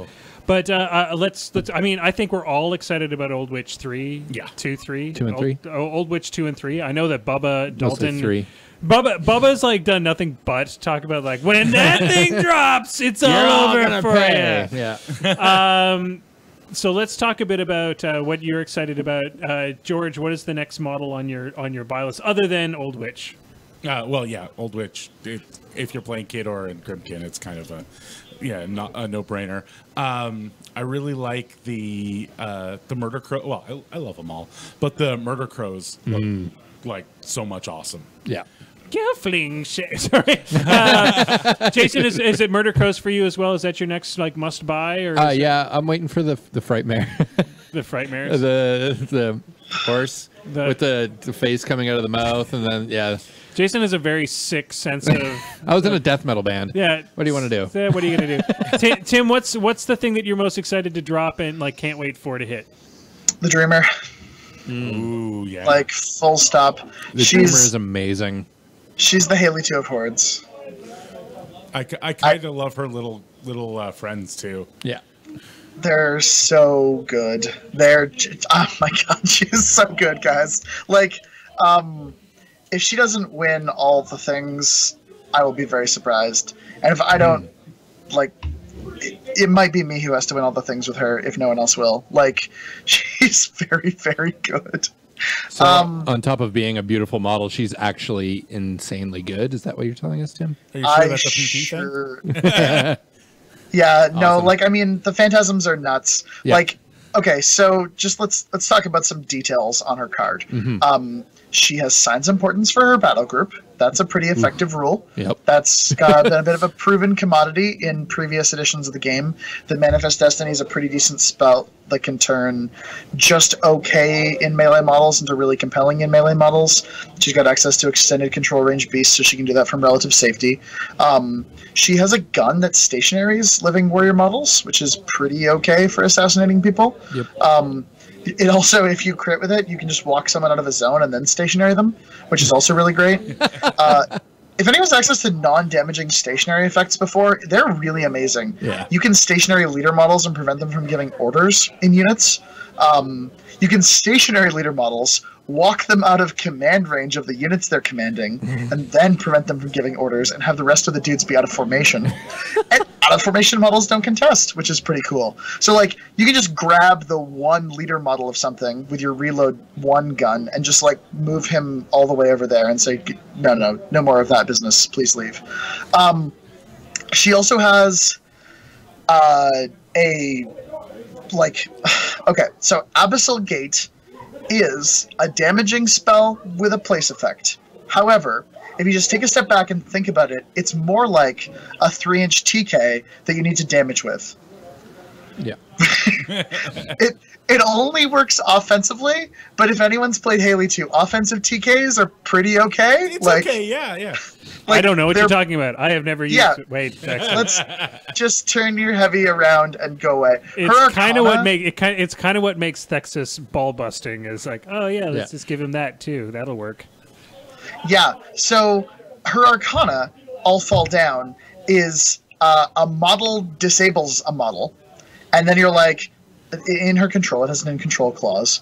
That model, you then say anytime a model removes from player destroys a model, the model that removed from player destroyed them is knocked down.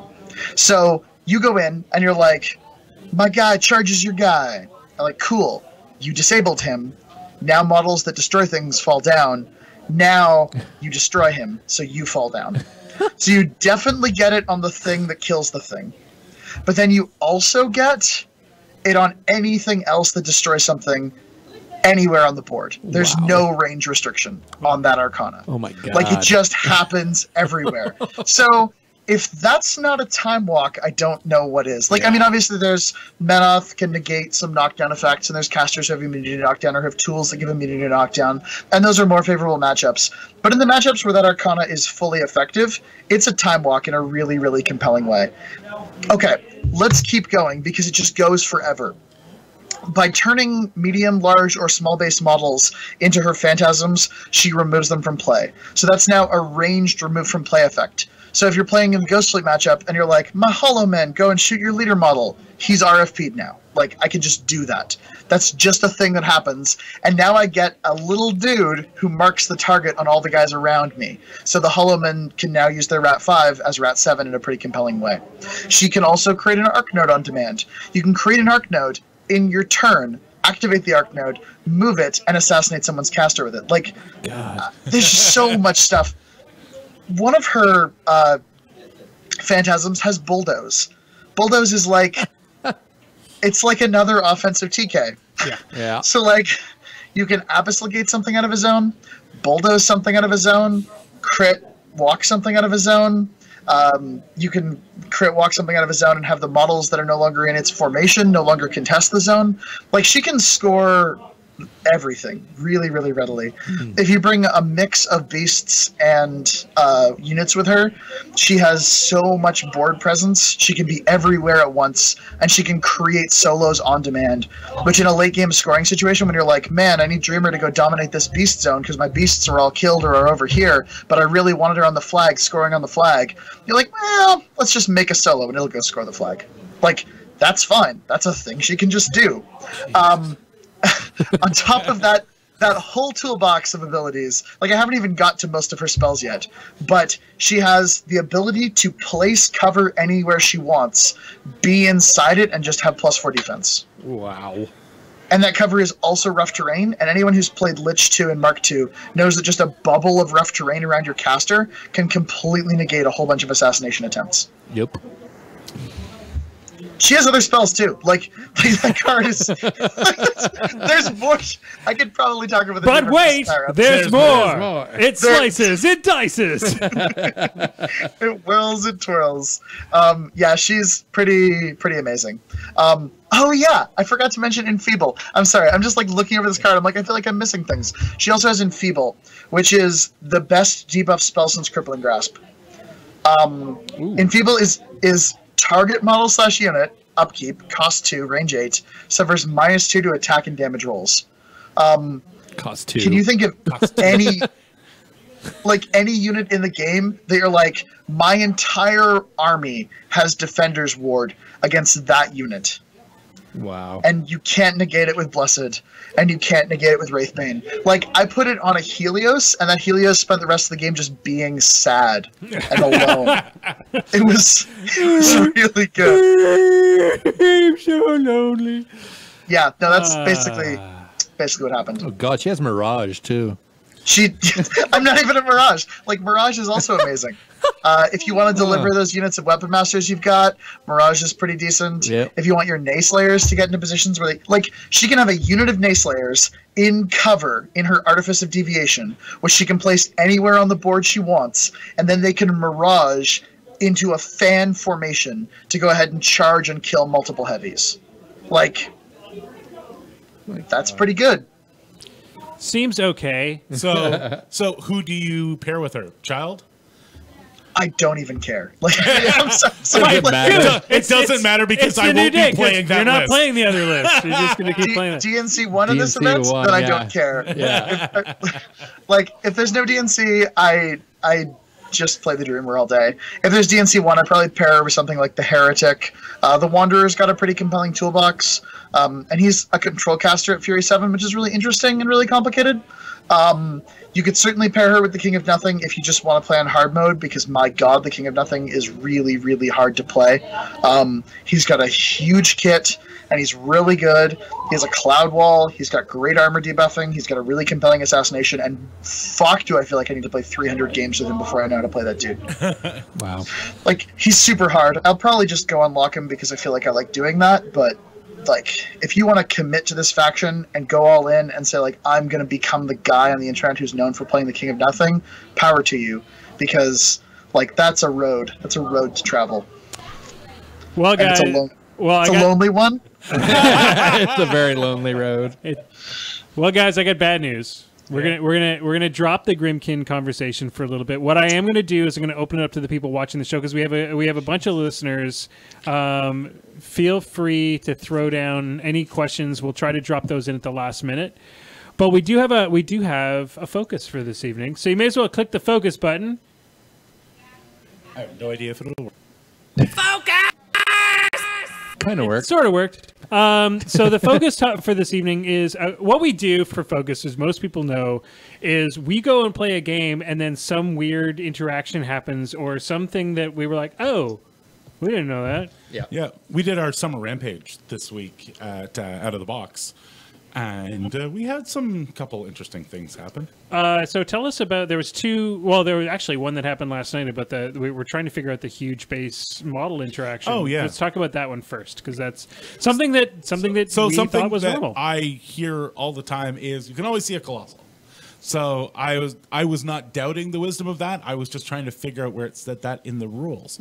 And so maybe Tim can speak to this if I'm getting it wrong. I went through everything, and I found the volume of a huge base, which is 5 inches tall. So it's a cylinder, 120 millimeters around, and 5 inches tall. Yep. And because it is either a great machine or just a huge base, there's a whole bunch of things it can't get. And I was like, well, none of this says anything about line of sight. So I started going through the terrain. And forests say, yeah, you can't hide a huge base. Okay. I'm like, okay. So we now know that forests, no go. Does that include battle engines as well? Base. Huge base, flat out. Yeah. So if a battle engine's on the other side of a forest, you can still see it. Then I was like, well, what else? Clouds. Oh, okay, clouds. Yeah, I can see it. So again, you can't hide it behind the clouds. And then I was looking through the obstruction rules, and I couldn't find anything that said I can't hide a Colossal behind this. Okay. So what kicked in is, if you have something that is 5 inches tall or taller, you can hide a Colossal behind a obstruction. And now let's quickly go over to Tim, because Tim usually gives us some instructions before each game that we play. Tim, what is the first thing that players should do when they're setting up their board, looking at what's on the table, and how does that apply to what we're talking about now? So the first thing you should do when you're sitting across from your opponent at a table is define the terrain on the table. You should sit down, you should point at every single piece of terrain one by one and say shallow water, or I mean I say shallow water because of convention, but just say water at this point. And then you say the entire template or just the portion that looks kind of like water, and we'll try to awkwardly play around the green part. And they're like, no, the whole template, Tim, I don't want to do something silly. And I'm like, okay, cool, good talk. And then we move on and I'm like, wall, the portion of it that's actually the wall, or the MDF piece that it's on top of, and they'll have an opinion on that and we'll resolve it. And then I'm like, obstruction, height value according to this template. And if I had a template here, I would point out. But if you've got the widgets or the Privateer original spray templates, they have like a large, medium, small volume estimation on them. And you can be like, based on this volume, this house is a uniform height. Let's play it at uniform height. And your opponent's like, sure. Or they're like, no, let's play that div at a different height. And you're like, all right, fine, we'll do it. And you say like, fine, so it looks like based on this height, a medium base can see over it, but a small base cannot. And they'll be like, yes, that's fine. Or they'll be like, no, I feel like a large base should be able to be able to see over it. And some weird opponents out there, and I don't know why people have it in their mind that this is a reasonable thing to do, they'll be like, just infinitely tall. And I'll be like... And if you've got a huge base, you're like, okay, then? I mean, the reality is, while an infinitely tall obstruction could obscure line of sight to a huge base, most huge bases are larger than most obstructions. Yeah. You do create some weird situations, though. Like, if you have, like, a huge base touching an infinitely tall obstruction and another huge base behind that, it's quite difficult to draw a line of sight to that huge base. Don't define your obstructions as infinitely tall. It's goofy and it's Mickey Mouse and you shouldn't do it. But if you feel like you have to, know how the rule works. So that also means that, and I think most people do this just naturally, but that means a huge base can have blocked line of sight if it's standing behind another huge base. Yeah, I used to play... Two, probably. Two, yeah. It's really hard to... Yeah, those angles are difficult. But yeah. But you can hide... I used to hide Syntherian and a Prime Axiom behind another Prime Axiom and two battle engines in Mark II because it meant that you had one for later when they shot your first Prime Axiom off the table. And I know that sounds kind of silly, but Syntherian in the middle of four huge bases is just amazing. Unfortunately, George, the points don't work anymore. It sounds like you're rationing a dinner plan. It's awesome. You've got one for later. Yeah. Yeah. The other thing that we ran into, and I'd love to get Tim's comment on this, is a deviating throw that ends up upon its own model. So, how does this happen, George? The scenario is model is 3 inches away, slightly to the right of another model. So you don't want to throw straight away. You want to hurl it at that model. Mm-hmm. Okay. And it's a huge base. And then you max deviate directly back towards yourself, and it lands upon the throwing large-based model. All right, George, let me respond to your question with a question. How far does it max deviate? If it's 3 inches away, 1.5 inches, I want to say. Okay. Right? Half the distance. Sure. So does it land on top of you? In this case, I would have to think for a second. Shouldn't. Large bases are 0.98 inches radially, should I say? Okay, yeah, I was going to say. But so they're 2 inches away, or 2 inches from center, right? Because they're both just under an inch radially. So it's 0.98, but yeah. Yeah, so it's about 2 inches from middle of base to middle of base. You've moved 1.5 inches. That doesn't make it back. Correct. Yeah. So I'm not specific. I don't know specifically how this happened, how he ended up on top of him. But in the case where a throw happened, actually, they're probably in the chat right now. In a case where that kind of deviation somehow happens, does it hit? Can they hit themselves? Say they're in combat with the thing they're throwing at for some reason. I don't know why. But they've picked up Model A, they're dropping it on top of Model B, and everybody hits everybody. The situation is currently being typed out in the chat right now, so good. we'll have the actual. We'll let this, because I think this is so corner case that I don't think. Oh, it is because horrible. now we've already been like, But well, you can't actually do that. By everything the in our rules. focus segments are relatively corner. Well, to a degree, a lot of them's just trying to make it so that something makes sense. So people think. Okay, so we'll let Tim verify that. We'll talk about it at the end of the show. Did we get any questions about Grimkin in the chat before we move on to just the one that Tim already answered. Okay, perfect. Yep. So what I'm going to do is I'm going to get you to hit the lightning round button.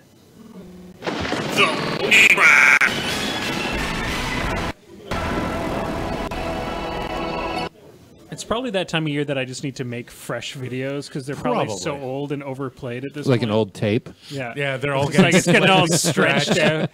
That'd be hilarious if digital media could actually have. Well, it kind of does. It just gets kind of buggy and old. It's full of crap because it's been recompressed 800 times. Yeah, this machine needs a beating too. All right, Tim. For 3 seconds, I'm going to have to get your attention because it's time for the lightning round, and we don't want you to lose the lightning round because right now that would be embarrassing. That would be embarrassing. So, of course, tonight's lightning round is about Grimkin. It's not yes, it's got so much Crix in it. Legion, right? It's all Legion all the time. All the time. And we even have a minty-based. Ooh, a minty-based. A minty Minty-based life form. A Grimkin-based minty question. All right, question number 1. When can the Heretics trump card be played? Ding, ding. Tim. I never remember what you're supposed to say when you want Whatever you Any noise. Bingo. Okay, cool. The Heretics trump card can be played when a warrior model is destroyed or removed from play by an enemy attacking its controller. Correctamundo. Also, if it gets RFP'd, you can still play it on an RFP. Did I not say destroyed or removed from play? You did. You totally did. Judge. Question number 2. What is the point cost on a cask imp? Ding. Tim. Also, 4 points. Sorry, no, that's not true. That's on the battle the artillery piece that creates cask imps. Cask imps are 1 point. They are 1 point. I almost got him. I was just like, you're wrong. Question number 3. What does the Death Knell's entropic force do? Ding. George. It stops people being able to tough or I think even heal when they're near him. Heal or remove damage while within 5 inches. Yep. Yeah. Question number 4. I'm going to give you a point just because I feel sorry for you. Can I get one of those too? Yeah, Jason, you get 2. Yay! Question number 4. What is the name of the Hollowman attachment? Ding. Tim. I'm actually kind of guessing here, but it's like the Lantern Keeper. It is the Lantern Man. Yeah, Lantern I actually Man. knew that one. Yeah, I know. So I don't like that term because I feel like it's a bit like gender effacing. Like, could we just say like Lantern Keeper or Lantern Command? Anyway, Lantern Bearer would be better. Do they only kill men for the Lantern Men? Is that what it is? But like, do they? Are Hollow Men? Are women warriors smart enough to never become Hollow Men? Let's not generalize like that. I mean, Lantern Bear. I feel like it's a bit reductive. Anyway, yes. What kind of gun does Lord Longfellow wield? Ding. George. Mage-lock pistols? No. Ooh. Ding. Pistols? No. They are pistols, but specifically they are... Ding. Tim. They are dueling pistols. They are dueling pistols. He's a Laley's duelist. What do you expect? He's a giant spider. Don't let him tell you different. Do they shoot webs? He's a giant spider. Laley's dueling. He's a giant Laley's dueling spider. What is the quality on the Glimmer Imp's spoon?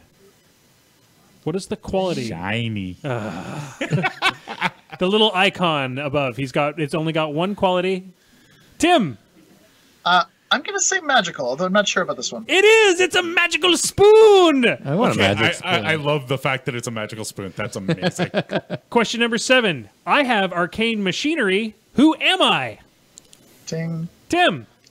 The Old Witch, Zavanna Aga, either 2 or 3. Correctamundo. Question number 8. What is the base size of a piggyback? Ding. That was a tough one. I'll give it to Tim. I'm going to say 40 millimeters. It is 40 millimeters. What are the names of the Twilight Sisters? The names of the Twilight Sisters. It's based in mythology, if you guys happen to just know that one. It's the hot one and the Thelma old and one. Louise. The hot one and the ugly one. Thelma and Louise. No. Tim, do you know it? Ding. They're Hydron, I believe is the pronunciation, and Agrona. Correctamundo. The Minty Fresh question of the week, brought to you by the Wizard's Tower, is... I don't know why it is this week. How does one become a madcap? Ooh, that's a good question. Eat bad beef. No, George. the madcaps are brewers who, I can't remember what the specific horrible thing they do. I think it's either they're watering down their booze or they're making bad alcohol, and they're the ones who become the Excellent story, but wrong. It was beautiful. I mean, Cool story, bro. There was highs, there was lows, there was ups, there was downs. I cried. Specifically, you have to be an alcoholic whose drunkenness and neglect has caused the death of innocent victims. Oh, Jesus. Now that's coming from Minty. You can your Yikes. story. Cascamp? That is a madcap, according to the Casket. May be the brewer one that you're thinking. No, of. well, you can argue it with Minty. I will This look is it where up. this is where I sure. diverge from the pack because I'm not responsible for. Tim, do you have a? Do you know? Do you have a story to tell? Sorry, were you asking about the Madcaps versus the Caskimps? Yeah. The Madcaps are just like a group of Caskimps who are brewing things on a still. So like that's functionally the same So answer. they're pretty much the same. He's not wrong. Interesting. The Minty Fresh question is fully validated. Do you mind, gentlemen, if I answer the question regarding the deviation? No, Absolutely. Please answer the deviation question. So, basically what's happening here is you're throwing a model at another model and it's deviating back. Mm-hmm. So you determine the point toward which the model is deviating by rolling your deviation. Presumably you roll like the 4 or whatever, and it comes straight back toward you. Then you roll the distance it deviates. The max distance in this case is 3 inches because you're moving 6. So you move far enough to contact the, in this case, throwing model. So what happens is you move in the direction of your throw until you contact an equal or larger size base. At that point, you would contact the throwing model. However, there's a stipulation in throws that you never contact that model.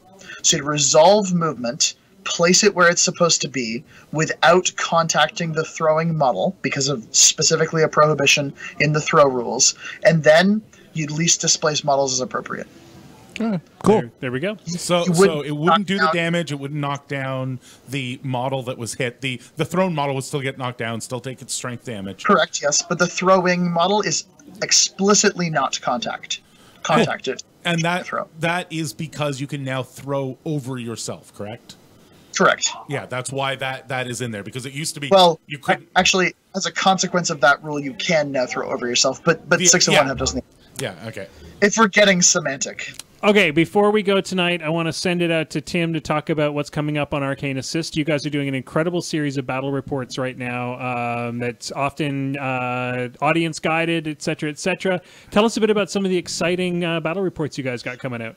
Yeah, so we had a little bit of a, I'm not going to say controversy, but certainly a discussion point this week that came up that I really appreciated. 14 minutes is fine. 14 minutes is fine, Tim. What's up? Are we talking 14 minutes. 14 minutes. No. Battle reports that are 14 minutes. They're fine. Oh, sorry. It's fine. Yes. So that was, that's something of the controversy. Like, we had a game, and we play real games, and we record commentary over top of real games based on insights that occurred in it. So we played a game in which Evan very, very promptly managed to win the game against me. And it was based on a positioning error that I made, but a positioning error with a good brain of thought in mind. And we talked that through in the commentary, and I think built what I thought was a good articulation of what actually can occur in real games of War Machine. However, we were given some criticism that it, wasn't the best form of entertainment, wasn't the best kind of video, and I put it to the community to say, like, do you want authentic games or do you want a higher quality of entertainment value? Because given a game like this, we could just throw it out and not produce commentary for it or edit it or put it up on the channel. But I feel like we lose something in terms of authenticity when we do that. And the discussion is ongoing, and it's been really interesting. It's been in the Crix and the Protector Domenoff groups, and we've been talking about it on the cast.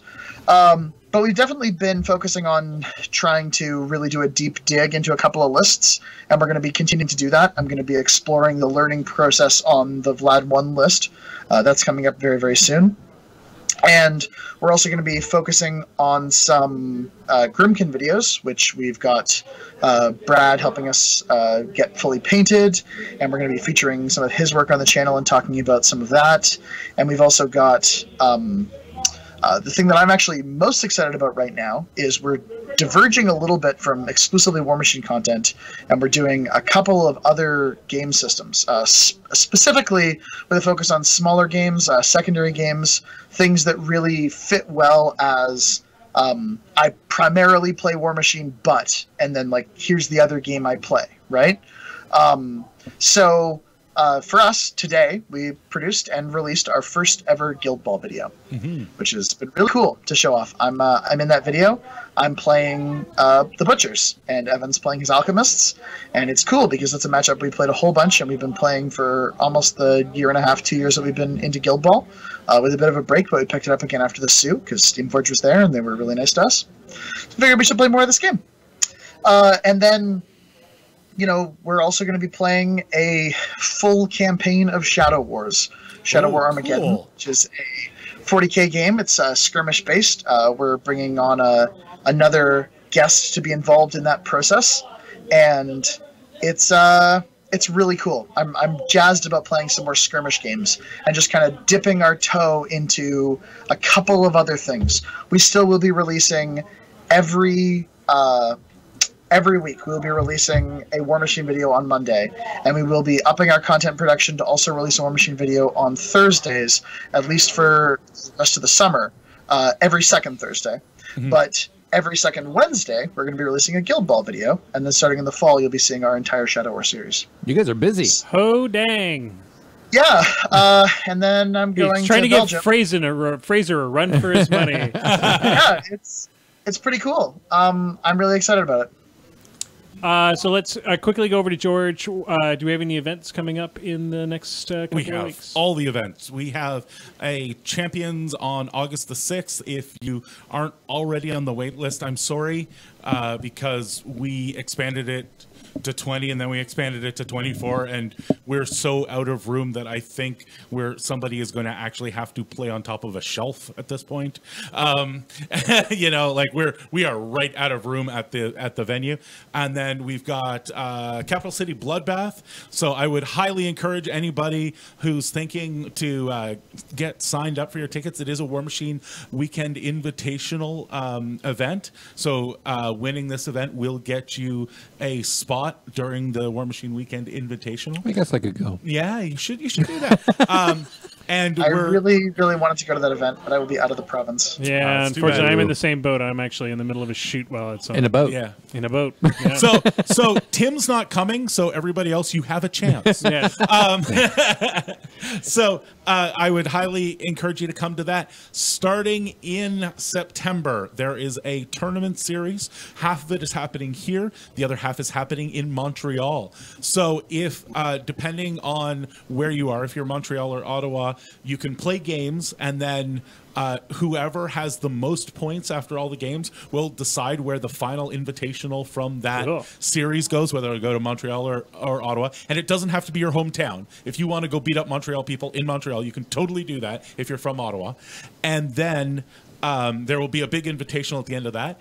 And our friends at Out of the Box are about to run I think it's going to be a 9-month tournament series at the same time. And of course, we have all the fun events going on in the next couple of months.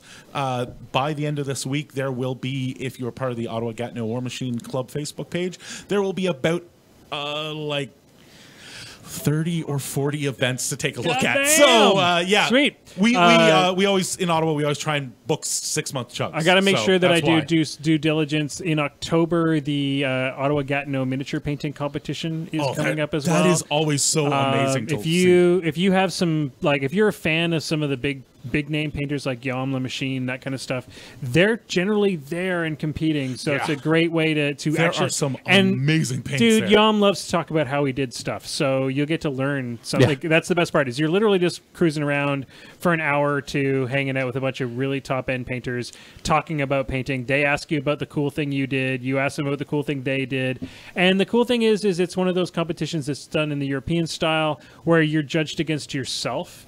So you're not like, oh man, I'm going to a competition and it's always blah blah blah that wins. Well, there's no winners or losers really. You just learn where you are in your painting career, which is great. I want to send it over to Tim. Do you guys have any events coming up in Hamilton you want to shout out about before we go? I should mention again that the Canadian WTC team is having a really sweet fundraiser team tournament. Registrations are still available for that. It's on August 26th. If you do not have a plan already to bring a team of sweet people from anywhere in the world, you totally should. It's actually going to be a really good event. We're doing a bunch of giveaways. A bunch of the wives of War Machine WTC players are doing like a big bake sale, and it's like a 5-player team tournament. That means there's cheesecake. I'm not. I don't know if Matt's partner is actually. I don't know if Kathleen's going to make it or not. But I know last year Chris and Bubba's wives, respectively, made a ton of stuff. And Josh's wife Christine has been messaging me with some of her bake sale plans, and it's a one worth attending, if only for the bake sale. But also, there is a 5-player team tournament in the WTC style, and specifically, all of the Canadian WTC team members are splitting up. There will be no team that has 2 of them on it. So there's pretty even odds. Like, it's going to be a very, very deep field, but it should be a pretty even field. And I think it would be a good one to come out and watch. It would be a good one to come out and play with. If you haven't already made plans to send a team, the person to message about that is Chris Orr. Just message him on Facebook and be like, hey, Chris, I want to bring a team of 5 guys to this event, and he'll be like, here is how you book that in. Is that Black Knight or is it the Dragon? That's at the Dragon. It's in Guelph, which is an absolutely beautiful city. Tons of great restaurants. And if you're like, man, I totally want to come, but we've got no place to stay or to put ourselves up, and we'd have to crash overnight, we can arrange billeting. Let us know if that's a reason that you're resisting coming. We can make it work. And I would highly suggest, if you have a significant other who has any interest in comics or anything, the Dragon is literally an award-winning comic book shop run by a pair of women, and it is just amazing actual place to visit. Yeah, absolutely. Jen is a good friend of mine, does an amazing job. She brings in all of the best options for comics, and they really just, like, they care a lot about the community. So it's a really great shop. Okay, I got to do hashtag President or Prime Minister for Life of War Machine and Hordes. What are the Fraser announcements for this evening, Jason? I don't know. Fraser has been. He's been silent. He's been dark. He's been dark. Oh no! I think now that we're voting on him to become the prime minister, the prime minister for life. Yeah. Now it's gone to his head, and now he's gone into sequestered. Well, we can pretend. So. Make sure that you get in your do your battle reporter to be your application to be a podcaster, right? Make sure that you put in all your information to the battle reporter. Yep. Right. Watch Troll Blood Scrum. Watch Troll Blood Scrum. I don't know if Troll Blood Scrum is on. There's going to be at least 7 other podcasts that he's on.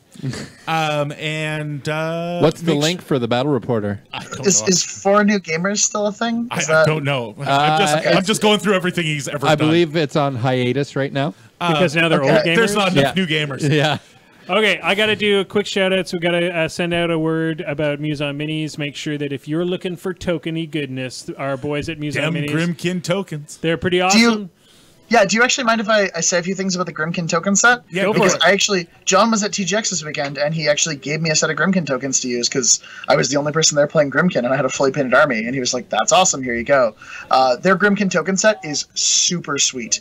Nigel did a really nice job of designing them. They're all, like, inspired by, like, original source material for, like, Grimm fairy tales and stuff. Oh, so like cool. The Fury tokens are, like, a wormy apple that's, like, partly eaten out of, and, like, all the, like, art style is really cool, and they've got a lot of, like, soft purples and, like, really, really they're well made. They were an excellent set and definitely made my weekend. So perfect. I would strongly recommend picking them up. I did give them some feedback that I feel like they needed more corpse tokens because I was playing the list that had a lot of corpse tokens, and John said he'd pass it along and see if there's a bit more room on the sheet to produce them with more corpse tokens in the next batch or whatever. But I would definitely recommend picking up the Grimkin tokens from Muse if you're playing Grimkin. And as always from Muse, the steppers are amazing. That I have gotten more assassinations and kills because of steppers than I ever have before, because it is so easy to just scooch around a base when you actually know how far it is. To death with his I'm gonna measure for an hour. Hey, it's my Sure, time. you got it. Like, Sure, you fucking win. It's my time. I can go for an ice cream if I want. He just does that. Would you mind if I brought out my steppers? And we're like, oh no, you got it. You're fine. Just kidding. No, the steppers. I have to get home sometime Yeah, tonight. the steppers are great. I'm only kidding about that. That's the best Muse on Minis shout out that we can do. Also, subscribe to their channel. You get all the best podcasts. We're all on there. Mm-hmm. We're all up in that maw. And sorry, Is that a Helmuth joke? maw. Anyway, The and maw. I don't know. And last but not least, Mom? if you need to buy stuff, if you need your stuff, if you need your Grimmykins, I can't think of a better place than the Wizard's Tower. Or if you're in the Hamilton area, you can go check out with the Black Knight Games. And Banky will give you some advice. He stands behind the desk and goes, "Oh, you've bought Grimkin, have you?" I do actually do a little more of that than I'd like to admit. People are like, I'm actually just kind of excited about playing the game. I didn't need you to tell me how. And I'm like, I'm really sorry. I'm a dick. It's only been 45 minutes. I'm just trying to. I'm just getting through the basics here. My mom's been honking the horn. We haven't for the even last gone over 20 minutes. least disturbance yet. It's okay. All right, ladies and gentlemen, we got to go. We're well over our death clock. It's 11 minutes past the hour. George, hit that button. Dice down. Moose Machine and This Death Clock Has 60 Minutes is a proud part of the Muse on Minis network. Podcasts go online every Thursday morning. You can watch the show live every Wednesday night at 8 p.m. Eastern on Twitch and keep in touch with us on our Facebook page. Just Google Moose Machine. If you can't find us, you're doing the internet wrong. You know, we had that guy complain not too long ago.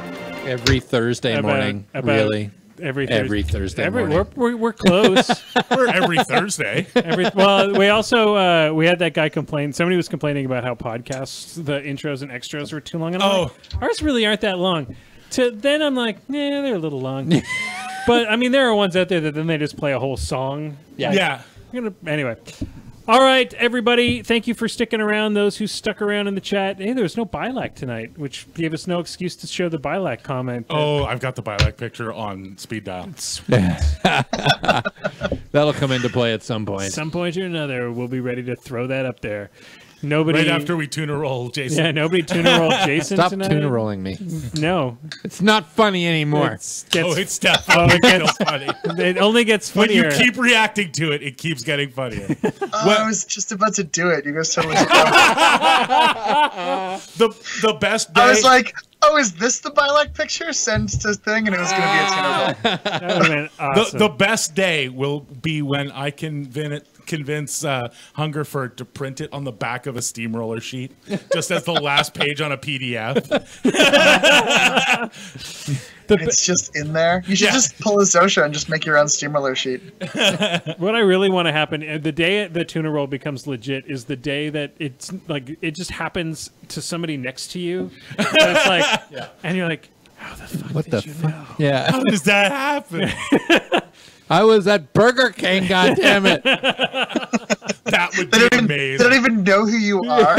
They're just like, why are you reacting so vehemently to a regular tuna roll? It popped up on the TV menu. It was fucking disturbing. Or it's like on your fries. Like, Yeah. Just instead of the Burger King logo. It's, Who did this? wow, God. we got that misprint again? I have no idea what this is. Yeah. So, ladies and gentlemen, I've got to go because I'm running on 3 hours of sleep, and I got to work on a deck all day tomorrow. Yep, you're a deckhand now. I'm a deckhand. Getting them pirate We're hours actually in. thinking my father-in-law and I are thinking of just forming a company called like the Slaves of the Veenstra Sisters, because that seems to be our lives. Anyway, that's all I've got to say about that. So you got to say this about that? I got to say about that. Tim, thanks so much, man. It was awesome.